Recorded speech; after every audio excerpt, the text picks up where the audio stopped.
오늘은 예배라는 제목으로 함께 말씀을 나누려고 합니다. 매주일 혹은 매일 드리는 예배가 무엇인지, 그리고 나는 어떻게 하나님을 예배하고 있는지 돌아보고 하나님 앞에 정말 바른 예배자로 서는 저와 여러분이 될 수 있기를 소원하고 축복합니다.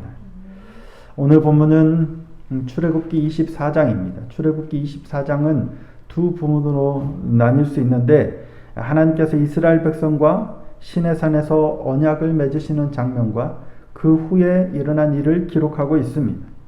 그러니까 출애굽 후에 광야길을 걸어서 시내산에 도착하죠. 그리고 모세가 시내산에 올라서 그곳에서 하나님으로부터 십계명과 각종 법규들, 하나님의 율법들을 받습니다. 이게 19장에서부터 23장까지 그동안 십계명과 하나님의 율례들, 법도들, 율법을 말씀하시는, 수여하시는 장면을 기록하고 있습니다. 종에 관해서, 그 다음에 타인에게 상해를 입힌 경우는 어떻게 해야 하는지, 배상에 관한 법, 도덕에 관한 법, 공평에 관한 법, 안식년, 안식일, 그리고 이스라엘의 3대 절기인 무교절, 7.7절, 초막절, 맥추절, 이 수장절이라고 하죠. 모든 남자가 매년 세 차례 여호와 앞에 반드시 나아가 지켜야 할 절기에 대해서 명하셨습니다. 그리고 이 명령을 잘 지켜서 청종하면 하나님께서 사자를 먼저 보내셔서 약속하신 가나안 땅에서 영원히 누리도록 하겠다라고 약속을 하십니다. 그리고 오늘 시내산에서 이스라엘 백성과 이제 정식으로 언약을 세우시는 겁니다. 마치 계약서를 쓰는 것 같이, 계약하는 것과 같아요. 물론 언약과 계약은 차이가 있지만 이제 하나님께서 명령을 하셨고 그 명령대로 너희가 따르면 내가 어떻게 하겠다라고 하는 계약서에 사인을 하는 것과 같은 장면이 오늘 본문에 기록되어 있는 겁니다. 너희가 내 말을 잘 듣고 따르면 내 백성이 되겠고 나는 너희의 하나님이 되리라 라고 정식으로 언약을 체결하는 거예요. 자, 오늘 본문 3절 말씀입니다. 3절 말씀 함께 한번 읽어보시겠습니다. 시작. 모세가 와서 여호와의 모든 말씀과 그의 모든 율례를 백성에게 전하매 그들이 한 소리로 응답하여 이르되 여호와께서 말씀하신 모든 것을 우리가 준행하리이다. 정식으로 언약을 체결하는 거예요. 언약 백성이 되는 거예요. 여호와께서 우리의 하나님이심을, 그리고 우리는 그분의 백성임을, 그래서 하나님의 말씀을 따라서 하나님의 통치 아래에서 하나님의 율례와 법도를 따라서 살겠나이다 라고 약속하는 거예요. 이것이 하나님께서 이스라엘 백성과 맺으시는 언약의 과정인데, 이 과정이 우리의 예배의 모습과 너무나도 닮아 있어요. 우리의 예배가 꼭 이와 같아야 하지 않나 싶습니다. 어떤 면에서 그러한지, 그리고 우리가 예배가 어떠해야 하는지를 말씀을 통해서 오늘 한번 살펴보기를 원합니다. 먼저 언약을 맺기 위해서 하나님께서 먼저 부르십니다. 자, 오늘 본문 1절, 2절 말씀입니다. 함께 한번 읽겠습니다. 1절, 2절입니다. 자, 시작. 또 모세에게 이르시되 너는 아론과 나답과 아비후와 이스라엘 장로 70명과 함께 여호와께로 올라와 멀리서 경배하고 너 모세만 여호와께 가까이 나오고 그들은 가까이 나오지 말며 백성은 너와 함께 올라오지 말지니라. 아멘. 부르심이에요. 하나님께서 먼저 백성들을 부르시는데 모세와 아론과 나답과 아비후와 이스라엘 장로 70명을 따로 부르세요. 그리고 모세만 가까이 나오게 하고 백성들은 저 아래 올라오지 못하고 머물도록 있도록 해요. 1절 본문을 우리말로 번역해 놓으니까 잘 구별이 안 되는데, 모세와 아론, 그리고 나답과 아비후와 장로 70명을 따로 구별해서 부르세요. 따로 구별하는 거예요. 그리고 그 중에서도 모세만 가까이 나오라 하신 거예요. 그러니까 하나님께서 올라오라고 한 사람만 올라오는 거고 가까이 나오라고 하는 사람만 가까이 나가는 거예요. 예배에 있어서 이게 굉장히 중요한 겁니다.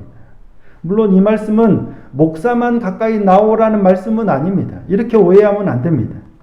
목사가 특별해서 목사만 하나님께 가까이 나아가야 한다는 의미가 절대 아닙니다. 하나님께서 지명하신 그 사람만 하나님께로 가까이 와야 한다라는 말씀이에요. 이게 예배의 질서예요. 누군가 목사가 특별해서 목사만 이 자리에 서고 목사만 이 아니고요. 하나님께서 지명한 그 사람이 그 예배의 직무를 감당해야 한다는 거예요. 아무나 예배의 직분을 감당할 수는 없는 거예요. 그러니까 아론 계열의 제사장만 감당해야 할 직무가 있는 거예요. 아론이 특별하거나 아론 자손이 특별해서가 아니에요. 하나님이 그들을 지명하셨기 때문에 그 직분이 특별한 거지 사람이 특별한 게 아니에요. 그러니까 레위인조차도 성막을 옮길 때는 레위인이 막 다 들어와서 이걸 다 싸서 하는 게 아니고요. 제사장 계열이 이런 것들을 다 포장하고 싸고 묶어 놓으면 레위인들이 와서 싣고 어깨에 메고 가는 거예요. 이처럼 직분이 나뉘어져 있는 거예요. 하나님이 명하신 하도록 나오도록 부르신 그 직분에 따라서 질서 있게 행해야 한다는 겁니다. 왕이라고 할지라도 함부로 분양해서는 안 됩니다. 우시야 왕이 아주 나라가 부강해지자 마음이 교만해집니다. 그래서 제사장들만 할 수 있는 분양을 자기가 직접 하려고 들어갑니다. 그러자 제사장 아사랴가 용맹한 제사장 80명을 데리고 뒤따라 들어가서 왕을 막습니다. 왕이요, 분양하면 안 됩니다. 자, 역대하 26장 18절입니다. 우시야 왕 곁에 서서 그에게 이르되 우시야여, 여호와께 분양하는 일은 왕이 할 바가 아니요 오직 분양하기 위하여 구별함을 받은 아론의 자손 제사장들이 할 바니 성소에서 나가소서. 왕이 범죄하였으니 하나님 여호와께서 영광을 얻지 못하리이다. 예배에 나가는 게 아니고요. 예배의 어떤 직분을 감당함에 있어서는 하나님이 부르신, 하나님이 명하여 지명하신 그 사람만 감당해야 한다는 거예요. 특별히 구별된 사람이 있는 게 아니라 하나님이 특별히 구별하신 사람이 해야 되는 거예요. 근데 우시야 왕이, 자, 역대하 26장 19절입니다. 우시야가 손으로 향로를 잡고 분향하려 하다가 화를 내니, 너희만 하느냐, 내가 왕이 아니냐, 그래서 화를 내니, 그가 제사장에게 화를 낼 때 여호와의 전 안 향단 곁 제사장들 앞에서 그의 이마에 나병이 생긴지라. 오직 분향하기 위하여 구별함을 받은 사람만 할 수 있는 거예요. 그가 특별해서가 아니에요. 하나님께서 이 일을 위해 구별하셨기 때문에 특별한 거예요. 그러니까 특별하게 구별됐다고 또 그 사람이 특별한 존재가 된 것도 아니에요. 그를 위해서가 아니라 하나님을 위해서 특별하게 구별하신 거예요. 이걸 우리가 많이 오해하니까 교회에서 목사들이 너무나도 잘못된 행위들을 하기도 하고 여러 가지 문제들이 생기는 겁니다. 하나님 앞에 특별히 구별된 그 직분이 중요한 거지, 그렇게 구별됐다고 해서 그 사람이 특별한 존재가 된 게 아니에요. 따라서 직분을 맡은 사람은 그 직분을 아주 귀하게 여겨야 되는 거예요. 예배 순서를 담당한 일이 결코 가벼운 일이 아니란 얘기예요. 하나님이 지명하여 부르셔서 나오게 하신 그가 감당하는 거니까 이게 결코 만만하게 보거나 함부로 할 수 없는 거예요. 또한 직분을 맡은 자들은 내가 특별해서가 아니고요. 내가 특별해진 게 아니에요. 특별해져서 특별한 일을 감당하지만 내가 결코 특별한 존재가 된 게 아니라는 사실을 잊어서는 안 돼요. 특히 저와 같이 목사들은 정말 이 부분을 조심해야 돼요. 특별하게 어떤 말씀을 전하거나 어떤 부분을 거룩하게 감당해야 하지만 그럼에도 불구하고 내 자신이 특별한 존재 자체가 아님을 잊어서는 안 된다는 겁니다. 하나님이 지명하여 부르신 그 부르심에 합당하게 질서를 잘 지켜서 저와 여러분이 예배의 자리로 나아가는 은혜가 있기를 소원합니다. 그리고 그 다음은 이 설교와 회중의 반응입니다. 자, 오늘 보면 3절 말씀 다시 한번 읽어보겠습니다. 3절입니다. 시작. 모세가 와서 여호와의 모든 말씀과 그의 모든 율례를 백성에게 전하매 그들이 한 소리로 응답하여 이르되 여호와께서 말씀하신 모든 것을 우리가 준행하리이다. 모세는 여호와의 모든 말씀과 모든 율례를 백성에게 전했어요.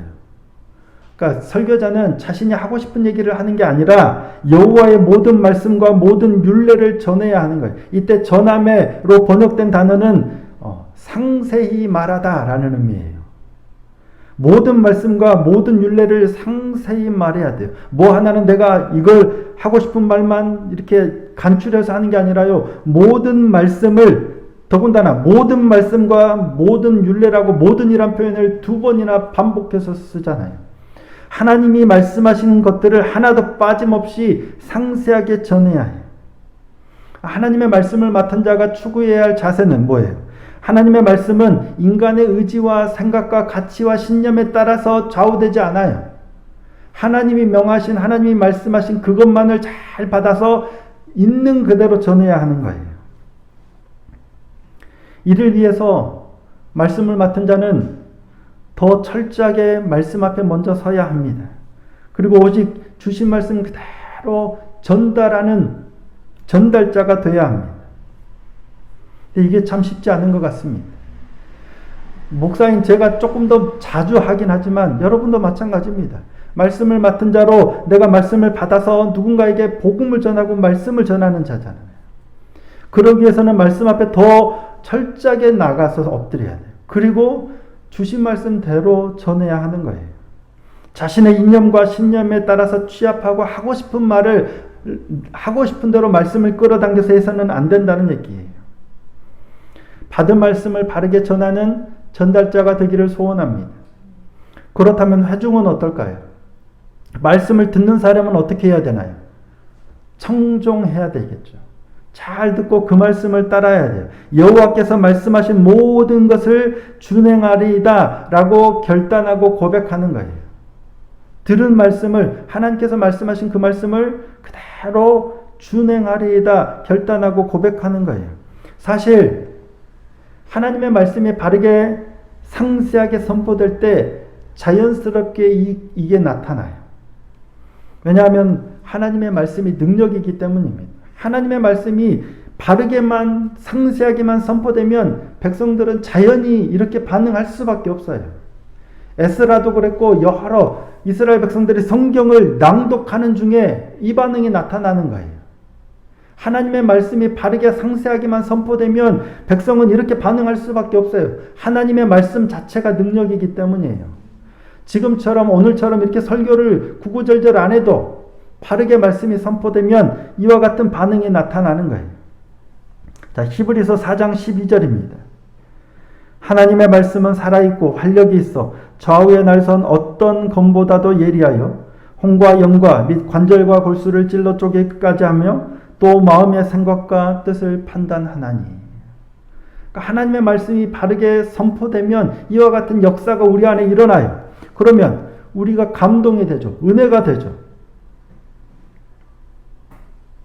따라서 설교자의 역할은 회중이 어떻게 하면 잘 반응할까 고민하고 연구하고 어떤 화려한 스킬을 막 이렇게 사용하는 게 아니에요.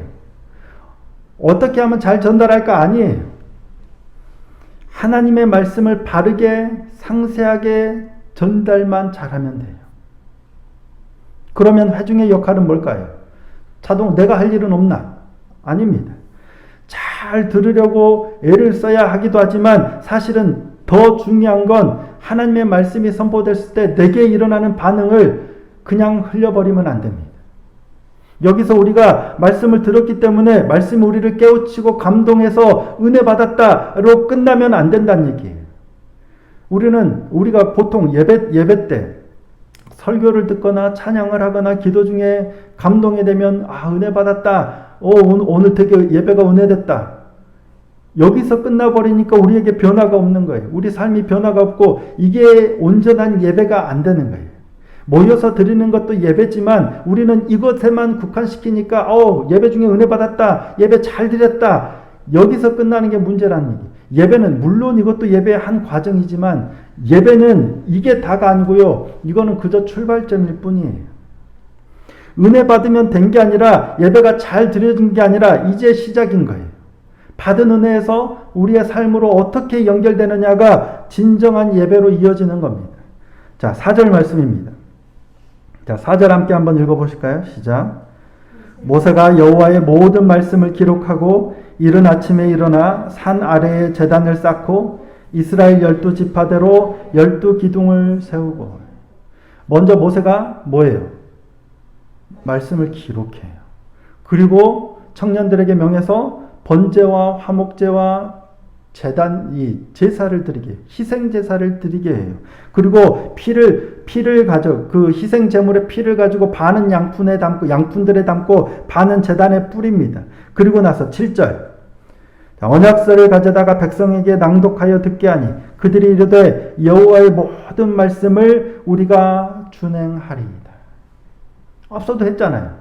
여호와의 모든 말씀을 전하니까 우리가 여호와의 모든 말씀대로 준행하리이다. 언약 체결했잖아요. 근데 또예요. 언약서에다가 기록해서 그 모든 말씀을 낭독하니까 또 그래요. 근데 조금 더 세밀하게 보면 이게 정식으로 언약을 체결하는 모습인 것 같아요. 3절에서는 그저 구두로 했었어요. 구두 서약이에요. 근데 7절에서는 이제 정식으로 진짜로 언약서에다가 사인하는 거예요. 우리가 하나님의 말씀대로 여호와의 모든 말씀대로 준행하겠나이다 사인하고 내가 하나님의 백성이 되었습니다. 하나님이 나의 왕입니다. 라고 정식 계약서에 사인하는 게 이루어지는 거예요. 말씀을 기록하고 희생제사를 드리고 언약서를 가져다가 낭독하고 거기다가 사인하는 거예요. 이것이 반복되는 게 묵상의 과정이에요. 하나님의 말씀을 들어서 내가 하나님의 말씀대로 살겠습니다. 은혜가 되었다고 끝나는 게 아니고요. 말씀을 심령에 새기는 거예요. 책에도 기록하겠지만 말씀을 기록해서 그 말씀대로 또 들려지고 또 묵상하고 또 살겠나이다. 이 과정이 말씀의 묵상 과정이에요. 그래서 계속해서 이 예배 시간에 들려지는 선포된 말씀 한 번이 아니라 계속해서 내 삶 가운데, 내 생각 가운데, 내 심령 가운데 다시금 들려지고 다시금 그대로 살겠다고 고백하고 다짐하고 살아내는 것, 이게 예배란 얘기예요. 이게 우리가 드릴 영적 예배입니다. 자, 로마서 12장 1절 말씀입니다. 그러므로 형제들아 내가 하나님의 모든 자비하심으로 너희를 권하노니 너희 몸을 하나님이 기뻐하시는 거룩한 산 제물로 드리라. 이는 너희가 드릴 영적 예배니라. 우리 몸을 드리는 거죠. 이게 뭐예요? 늘 말씀을 기억하여 기록함으로 우리 삶 가운데 말씀을 다시금 살려내서 살아내는 것, 이게 영적 예배예요. 세상을 본받지 않고 하나님의 말씀을 따라서 하나님의 가치를 따라서 살아내는 게 영적 예배예요. 예배.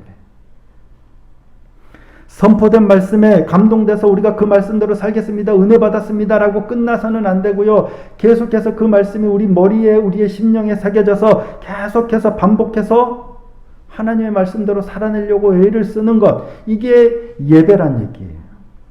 그 과정이 뒤따라야 되는 거예요. 이것이 우리가 언약서에 사인하는 거예요. 구두 언약으로 은혜 받았습니다. 이게 구두 언약으로 사인을 했다면 실제 우리의 삶에 언약서에 사인하는 게 우리의 삶에 드러나는 거예요. 이게 사인하는, 이게 우리가 하나님 앞에 예배로 사인하는 거라면 하나님이 우리에게 사인하시는 건 뭘까요? 바로 피를 뿌리는 겁니다. 자, 8절 말씀입니다. 8절 말씀 함께 한번 읽어보겠습니다. 시작. 모세가 그 피를 가지고 백성에게 뿌리며 이르되 이는 여호와께서 이 모든 말씀에 대하여 너희와 세우신 언약의 피니라. 여호와께서 이 모든 말씀에 대하여 너희와 세우신 언약의 피를 뿌리는 거예요. 우리는 하나님의 말씀대로, 말씀에 기록된 대로 살겠나이다, 준행하겠나이다, 다짐하고 고백하고 삶으로 살아내면 하나님께서는 뭐예요? 뭘 뿌려요? 희생제물의 피를 뿌려요. 그게, 그 피가 무슨 피예요? 예수 그리스도의 십자가 보혈이에요. 우리가 정결하게 살 수 없어요. 우리가 거룩하게 살 수 없어요. 우리가 그렇게 살겠습니다. 말씀을 기억하고 말씀대로 살겠습니다. 다짐하고 결단하고 애를 쓸 때 하나님께서 예수님의 보혈을 뿌리시는 거예요. 그래서 하나님의 보혈이, 예수님의 보혈이 우리에게 덧입혀져야 우리가 거룩하고 정결하게 하나님의 백성으로 살아낼 수 있는 거예요. 아무리 노력한다고 우리가 정결해지겠습니까? 아무리 하나님 말씀대로 살겠습니다. 다짐하고 고백하고 나가면 문 나가는 순간 우리 욕하고 차 누가 있다고 됐냐고 욕하고 바로 마음 무너져요. 우리의 능력과 의지로는 안 됩니다. 하나님께서 주님의 보혈로 덮으셔야만 하나님의 백성으로 살아갈 수 있는 거예요. 이게 하나님께서 우리에게 사인을, 너 내 백성이다 라고 사인하시는 거예요. 그 피가, 그 십자가 보혈이 날마다 우리 머리끝부터 발끝까지 덮이는 은혜가 있기를 소원하고 축복합니다. 그런 은혜, 그런 예배, 이게 우리의 삶이 되고 하나님의 백성다운 삶이 될 줄로 믿습니다.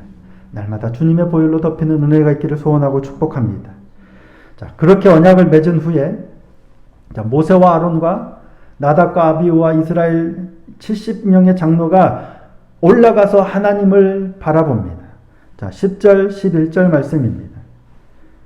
이스라엘의 하나님을 보니 그의 발 아래에는 청욱을 편듯하고 하늘같이 청명하더라.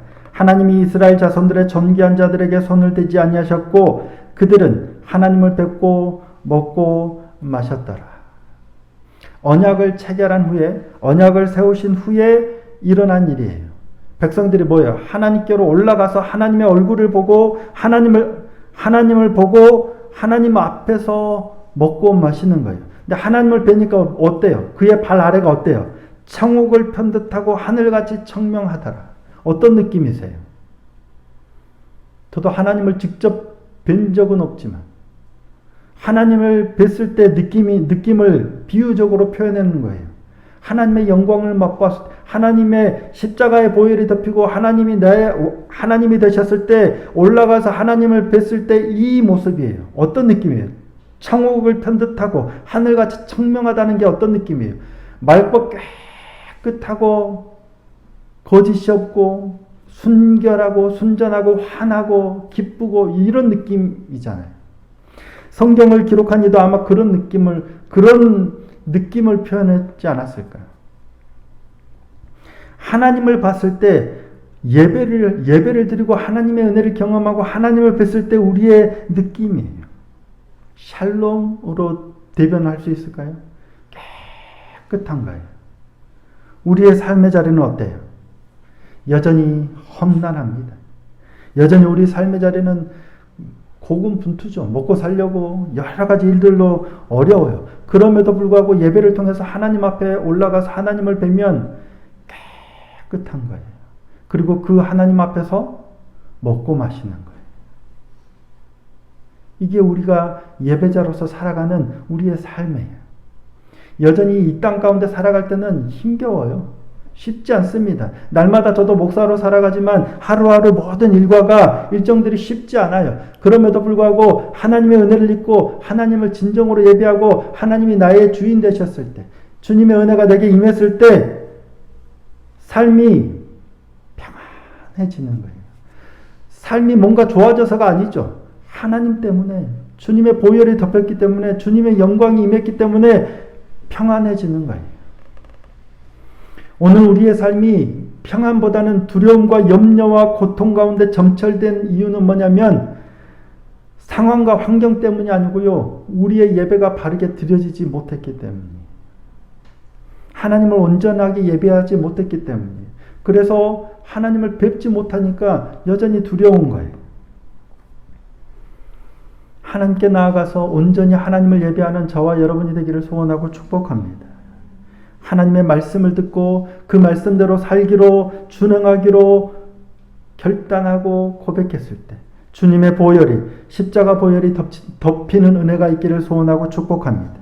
이를 통해서 하나님이 주시는, 하나님 앞에 나아가서 청옥과 같고 하늘과 같이 파란 하나님이 주시는 참된 평안을 누리고 하나님 앞에서 먹고 마시는 그러한 복된 인생이 되기를 소원하고 축복합니다. 이게 우리가 다 소원하는 일이잖아요. 이 한 주간 말씀 앞에서 하나님의 은혜를 회복하는 복된 은혜가 있기를 소원하고 축복합니다. 그래야므로 정말 하나님 안에서 참된 평안과 은혜를 회복하는 이 한 주가 될 수 있기를 예수님의 이름으로 축복합니다.